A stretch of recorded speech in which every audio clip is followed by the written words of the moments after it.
So ఇప్పుడు చాలా మంది రియల్ ఎస్టేట్ ని కూడా ఒక కెరియర్ గా చూస్ చేసుకోవాలి అనుకుంటున్నారు. సో మీలాగా రియల్ ఎస్టేట్ ఎక్స్పర్ట్ అవ్వాలంటే వాళ్ళు ఏం చేయాలి? సో రియల్ ఎస్టేట్ ను ఒక వృత్తిగానే కాకుండా మనం చాలా మంది చూడండి, సో అదేమైనా కోచింగ్ లాగా ట్రైనింగ్ లాగా ఉంటుందా? రియల్ ఎస్టేట్ లో ఒక ఆ ఫీల్డ్ ఎంచుకోవాలి అంటే ట్రైనింగ్ ఏమైనా ఉంటుందా? ట్రైనింగ్ ఎగ్జాక్ట్లీ అంటే చాలా వరకు చూడండి, తరగతి గదులతో నేర్చుకునేటివి ఏవి కూడా జీవిత పాఠాలు సమాజం నుంచి.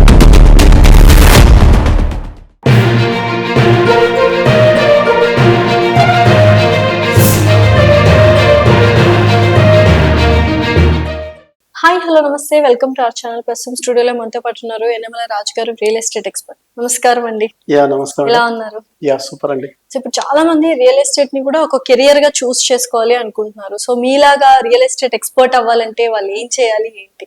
సో రియల్ ఎస్టేట్ ను ఒక వృత్తిగానే కాకుండా ముందుగా ప్రవృత్తిగా ఫీల్ అవ్వాలి, ఫ్యాషన్ గా ఫీల్ అవ్వాలి. అంటే మనం చాలా మంది చూడండి, జాబ్ చేసే వాళ్ళు కేవలం శాలరీ కోసం చేస్తున్నారు, మేజర్ గా సాటిస్ఫాక్షన్ కోసం చేయట్లేదు. సాటిస్ఫాక్షన్ కోసం మరి ఇంకో దాన్ని ఎత్తుక్కుంటున్నారు. సో నేనేమంటున్నా, రియల్ ఎస్టేట్ ను మీరు ప్రవృత్తిగా ఫ్యాషన్ గా ఎంచుకుంటే మీకు తృప్తి అనేది రియల్ ఎస్టేట్ లో చాలా వరకు దొరుకుతుంది. ఎందుకంటే ప్యాషనేట్ గా ఉండాలి ఆ ఫీల్డ్ మీద. వృత్తిపరంగా అంటే బర్డెన్ గా ఫీల్ అవుతుంది.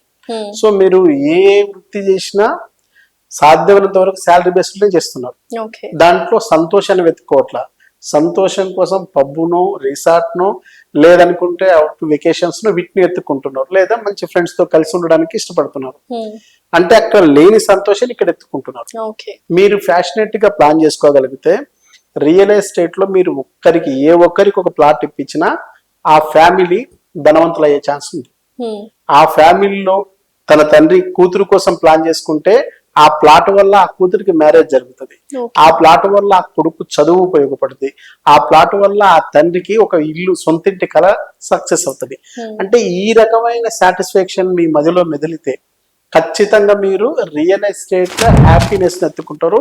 హ్యాపీనెస్ అంటే మనకు నీడలాగా, అంటే మనకెట్లాగైతే మనం ఫాలో అయ్యే ఒక నీడ ఉంటుందో, మీరు మంచి వాళ్ళ ఉండి ఇన్ఫర్మేషన్ అద్భుతంగా ఉండి కస్టమర్ని కన్విన్స్ చేయగలిగే కెపాసిటీ ఉంటే మీకు ఇన్కమ్ కూడా ఖచ్చితంగా నీడలాగా ఫాలో అవుతుంది. సో అదేమైనా కోచింగ్ లాగా ట్రైనింగ్ లాగా ఉంటుందా? రియల్ ఎస్టేట్ లో ఒక ఆ ఫీల్డ్ ఎంచుకోవాలి అంటే ట్రైనింగ్ ఏమైనా ఉంటుందా? ట్రైనింగ్ ఎగ్జాక్ట్లీ ట్రైనింగ్ అంటే పెద్దగా అవసరం ఉండదు.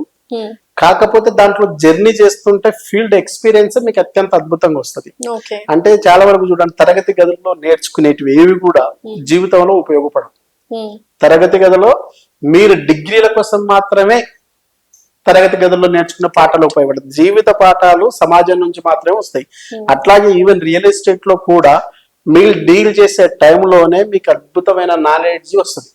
సో మీకు ఎవరైతే ట్రైన్ చేస్తున్న మీ సీనియర్ ఉన్నారో మీకేం కావాలో సీనియర్ కి ఖచ్చితంగా తెలుస్తుంది.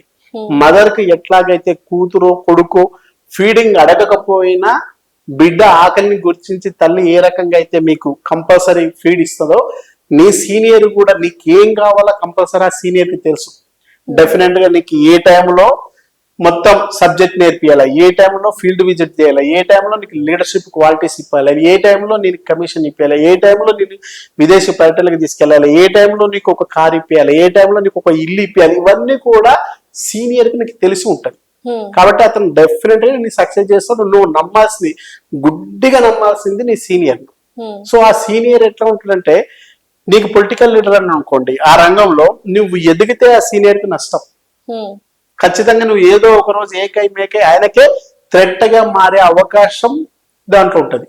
కానీ రియల్ ఎస్టేట్ దాంట్లో నువ్వు ఎంత ఎదిగితే నీ సీనియర్ కి అంత ఉపయోగం. ఇక్కడ sky is the limit. Delhi పీఠమే చివరిది కాదు.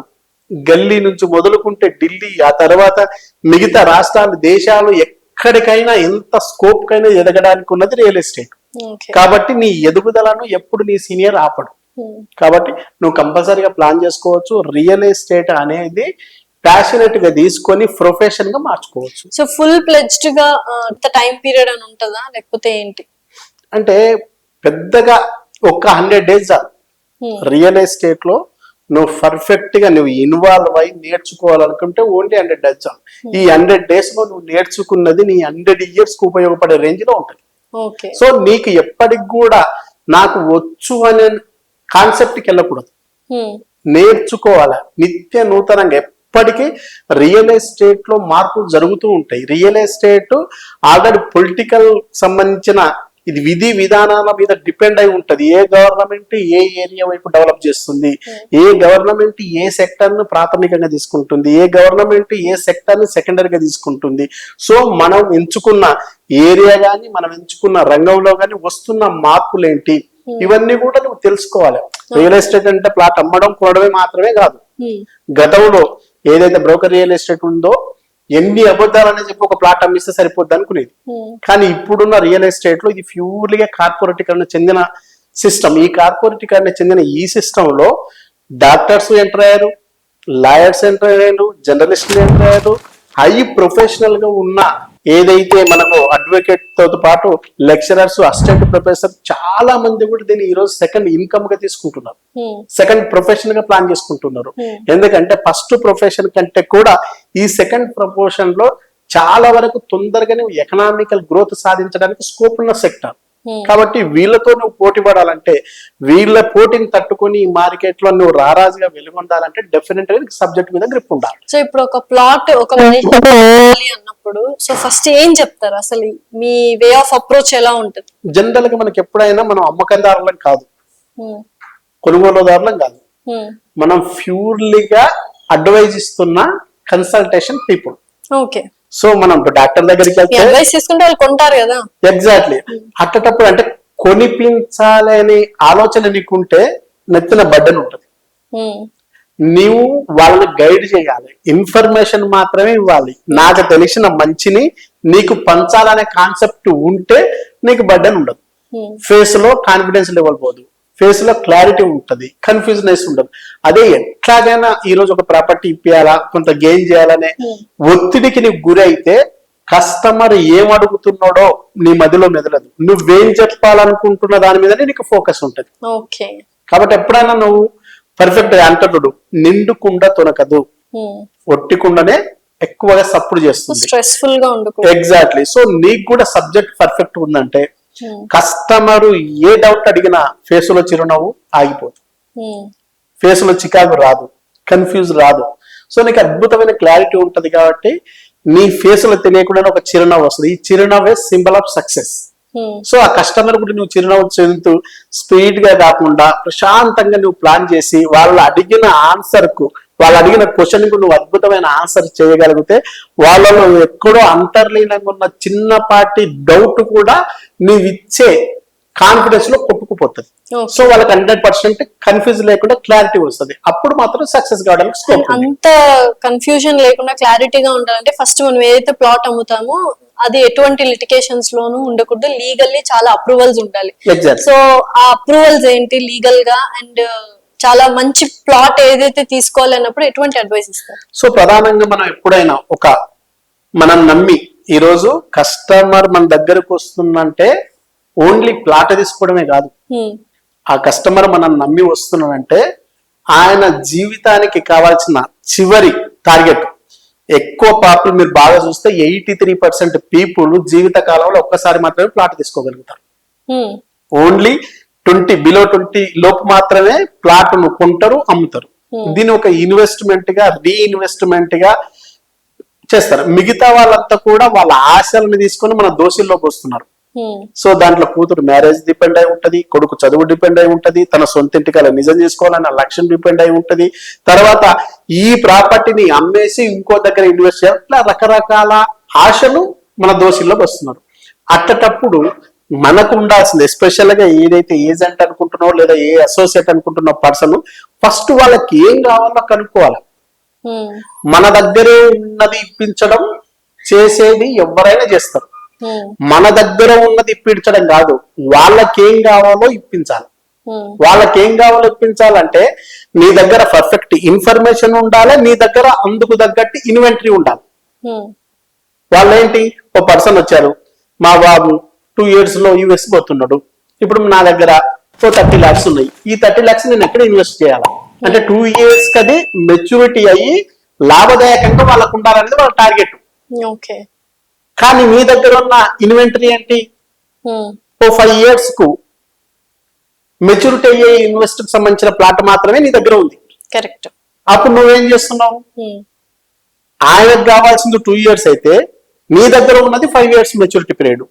అయినా నువ్వేం చేస్తున్నావు, ఇక్కడ మెచ్యూరిటీ కాదు 5 years కాబట్టి ఇబ్బంది అవుతుంది, ఇంకో దగ్గర తీసుకోమని చెప్తావా? చెప్పట్లా. అట్లా చెప్పకుండా నీ దగ్గర ఉన్న దాన్నే అడ్జస్ట్ చేసి ఆయనకు సెట్ చేసి ప్లాట్ ఇప్పించినావు. రేపు ఆయన కొడుకు ఏదైతే ఉన్నాడో హయ్యర్ స్టడీస్ కోసం 2 years తర్వాత పోవాలని ప్లాన్ చేసుకున్నాడు. ఇప్పుడు ఈ ప్రాపర్టీని అమ్మమని చెప్తే నువ్వేం చేస్తున్నావు, మొహం చాటేస్తున్నావు, కనిపించకుండా పారిపోతున్నావు. అలాంటప్పుడు ఈయన భవిష్యత్తులో నీకు ఏ రోజైనా రిఫరెన్స్ ఇస్తాడా? చచ్చినా ఇవ్వడు. కాబట్టి ఇది జరుగుతున్న ఇప్పటికి 2 రాష్ట్రాల్లో దాదాపు 1400 కంపెనీలు చేస్తున్న తప్పిదం ఇదే. ఏదో ఒకటి చెప్పి కస్టమర్ కు కొనిపించడమే తప్ప తిరిగి అమ్మి పెట్టమని చెప్తే మొహం చాటేస్తున్న కంపెనీలు ఉన్నాయి. సో రీసేల్ అనేది చేయట్లేదు వాళ్ళు. రీసేల్ అనేది వాళ్ళ రెస్పాన్సిబిలిటీనా? ఏ కంపెనీ అయితే సేల్ చేసిందో ఆ కంపెనీనే అదే ప్లాట్ ని అవసరానికి రీసేల్ చేయడం అనేది అది రెస్పాన్సిబుల్ గా తీసుకోవాలా? 100% రెస్పాన్సిబిలిటీ కాదు వాళ్ళది కదా. రెస్పాన్సిబిలిటీ కాదు. ఇక్కడ కస్టమర్ కూడా ఆలోచించాల్సిన, అంటే కస్టమర్ సైకాలజీ కూడా ఎట్లుంటదంటే, ఇప్పుడు ఫర్ ఎగ్జాంపుల్ అమీర్పేట ఉంది. అమీర్పేటలో 30 years బ్యాక్ ఒక పర్సన్ జస్ట్ 3000 కు పర్ స్క్వేర్ యార్డ్ చొప్పున ఒక ప్లాట్ ఇప్పించిండు. అక్కడ అన్ని కన్స్ట్రక్షన్స్ అయిపోయినాయి. ఇతను తీసుకున్న 300 గజాల ప్లాట్ మాత్రమే ఖాళీగా ఉంది. ఇప్పుడు దాన్ని అమ్మి పెట్టాలనుకుంటున్నాడు. తీసుకున్న కస్టమర్ ఎవరైతే ఉన్నారో అప్పుడు అమ్మిపించిన ఓ రవీందరో కిషోరో ఎవరో ఉంటే అతన్ని పిలిచి ఇదే ప్లాట్ అమ్మమని చెప్తాడా? చెప్పడా? 100% చెప్పడు. ఎందుకు చెప్పడంటే పక్క ఉన్న ప్లాట్ లో ఆల్రెడీ కన్స్ట్రక్షన్ జరిగింది, అపోజిట్ ఉన్నది అక్కడ అయిపోయింది. అంటే ఇక్కడ ఒక ఏజెంట్ వచ్చి అమ్మాల్సిన అవసరం లేదు. ఆ పక్క అతను కానీ ఎదురుగా అతను లాస్ట్ అతను కానీ తీసుకోవడానికి రెడీ. ఒకవేళ చెప్తే కూడా ఆ పర్సన్ కు 2% 1% కమిషన్ ఇవ్వాలి. కాబట్టి కస్టమర్ ఏం ఆలోచిస్తాడు? డైరెక్ట్ గానే అమ్మడానికి చూస్తాడు. ఎగ్జాక్ట్లీ. ఆయన అవసరం లేదు కాబట్టి ఆయనను గుర్తు చేసుకోకుండా ఈయన అమ్మేసుకుంటాడు. అదే నీకు మెచ్యూరిటీ కాని దగ్గర, అంటే ఇంకా ఇండ్లు రాని దగ్గర అక్కడ అమ్మాల్సి వస్తే ఖచ్చితంగా ఈ పర్సన్ కు ఫోన్ చేస్తాడు. ఎందుకని? అక్కడ చుట్టుపక్కల ఏమి డెవలప్మెంట్, ఈయనకు అమ్ముకోవడానికి స్కోప్ లేదు కాబట్టి, ఆయన అవసరం ఉంది కాబట్టి ఫోన్ చేసి నువ్వు చెప్పుతేనే నేను తీసుకున్నా కాబట్టి అమ్మి పెట్టంటాడు. కాదు, నీకు ఈడ బాధ్యత, నీకు ఈడ రెస్పాన్సిబిలిటీ లేనప్పుడు అమీర్పేటలో నువ్వు అమ్మాలనుకున్నప్పుడు ఆయన అవసరం లేదు కాబట్టి నీకు ఫోన్ చేయలే. ఇక్కడ ఈయన అవసరం ఉంది కాబట్టి నువ్వు ఫోన్ చేస్తున్నావు. అంటే అమ్మి పెట్టాలన్న ఉన్నప్పుడు నీ వైపు నుంచి నీకు రెస్పాన్సిబిలిటీ ఉంటే ఆయన కూడా రెస్పాన్సిబిలిటీ ఉంటుంది. నువ్వు ఇర్రెస్పాన్సిబుల్ గా ఉన్నప్పుడు ఆయన ఎలా రెస్పాన్సిబుల్ ఉంటాడు? కాబట్టి అక్కడ నీది కూడా తప్పిదాం. సో నేనేమంటున్నా, కస్టమర్ ఏమన్నా చేయని, కస్టమర్ ఒకే ప్లాట్ తీసుకుని వెళ్ళిపోతాడు. కానీ నువ్వు ఈ రియల్ ఎస్టేట్ లో లైఫ్ లాంగ్ ఉండాలనుకుంటున్నావు. ఈ రియల్ ఎస్టేట్ లో నువ్వు రారాజుగా వెలుగొందాలి, ఇంకొకరికి రెఫర్ చేయాలి. ఎగ్జాక్ట్లీ. ఆయన రెస్పాన్సిబుల్ గా ఫీల్ అయినా ఫీల్ కాకపోయినా నువ్వు రెస్పాన్సిబుల్ గా ఫీల్ గా. ఎందుకంటే నీకు లైఫ్, నీకు కెరీర్ కావాలనుకుంటే నువ్వు ఒక అబద్ధం కూడా చెప్పకూడదు. సో ఒక్క అబద్ధం చెప్పినావు అనుకో, ఆయన రిఫరెన్స్ ఇవ్వకపోగా 10 మందికి చెప్తాడు. ఆ రోజు అమ్మి పెట్టిండు, ఈ రోజు మళ్ళీ ఎవరికైనా అమ్మి పెట్టమంటే అమ్మించట్లేదు, కొనిపించడం వరకు బాగానే ఉన్నాడు కానీ ఇప్పుడు అమ్మించమంటే అమ్మించట్లేదు అని చెప్తే నీ క్యారీర్ ఖచ్చితంగా ప్రమాదంలో పడే ప్రమాదం ఉంది. కాబట్టి దాని నుంచి బయటపడడానికైనా సరే నువ్వు ఖచ్చితంగా కస్టమర్ నీడ్ ఏంటో క్లియర్ కనుక్కో. కస్టమర్ నీడ్ని బట్టి నువ్వు ఖచ్చితంగా ఆయనకు అడ్వైజ్ చేయి. సో ఆయనకు ఓన్లీ 10 lakhs ఉన్నాయి. ఈ 10 lakhs ఎక్కడ వస్తుంది? హైవేలో రాదు. ఆయన ఖచ్చితంగా ఇన్వెస్ట్మెంట్ ప్లాటే వస్తుంది. ఆ ఇన్వెస్ట్మెంట్ ప్లాట్ సిటీకి లేదా హైవేకు 10 kilometers దూరంలోనే ఉంటది. సో ఆ విషయం చెప్పాలా, ఇది లేటే అవుతుంది, నువ్వు భవిష్యత్తు కోసమే చూడు. ఒక హైటెక్ సిటీ నిర్మాణం కూడా 5 సంవత్సరాలు 10 సంవత్సరాలు జరగల, 30 సంవత్సరాల తర్వాతనే హైటెక్ సిటీ అద్భుతమైన ఆవిష్కరణ జరిగింది. నీకు కూడా అట్లా అద్భుతమైన ఆవిష్కరణ జరగాలంటే తప్పదు, ఉండాల్సిందే. లేదు నాకు ఇంకొంచెం పెడతా అనుకుంటే హైవేకి వస్తాం. సరే, ఈ 10 లక్షలు ఏమి రాదనుకో జేబులోనే పెట్టుకుంటే ఖర్చు అవుతుంది. కాబట్టి ఏం కావాలో చెప్పండి. అంటే ఆయనకు అన్ని ఆప్షన్స్ మనం ఇవ్వాలి, మార్గాలు ఉన్నాయి. దేని చూస్ చేసుకుంటావు చేసుకో, ఏం చూస్ చేసుకున్నా ఎప్పటికైనా నీకు అండగా నేను ఉంటానని హామీ ఇస్తున్నా. ఈ కాన్సెప్ట్ ఉన్నప్పుడు కస్టమర్ వినడానికి కొంచెం ఇబ్బంది అనిపిస్తుందేమో కానీ రియలైజ్ అయిన తర్వాత నీకు ఎప్పటికీ ప్రాబ్లం రాదు, రిమార్క్ రాదు ఆయన వల్ల. కాబట్టి సబ్జెక్ట్ మీద ప్రధానంగా ఎవరైతే బిజినెస్ చేస్తున్న అసోసియేట్స్ ఉన్నారో వాళ్ళు సబ్జెక్ట్ మీద పర్ఫెక్ట్ అవగాహన కల్పించుకోవాలా. ఒకరికి ఈ రోజు బిజినెస్ ఇంకొకరికి బిజినెస్ కావట్లేదంటే ఆయన అమ్మేది భూమి, ఈయన అమ్మేది భూమి. ఆయన షాద్ నగర్ లోనే అమ్ముతుడు, ఈయన షాద్ నగర్ అమ్ముతుడు, ఈయన అదే కంపెనీలో అమ్ముతుడు, ఈయన కూడా ఇదే కంపెనీలో. అందరూ ఒకే కంపెనీలో అమ్ముతున్నప్పటికీ, అందరిది ఒకటే భూమి అయిపోతున్నప్పటికీ, అందరికి ఒకే రేట్ అయినప్పుడు, అందరిది ఒకే ఏరియా అయినప్పటికీ ఒకరికి బిజినెస్ అయి మిగతా వారికి బిజినెస్ కావట్లేదంటే నువ్వు కన్విన్స్ చేసే ధోరణి బాగలేదు.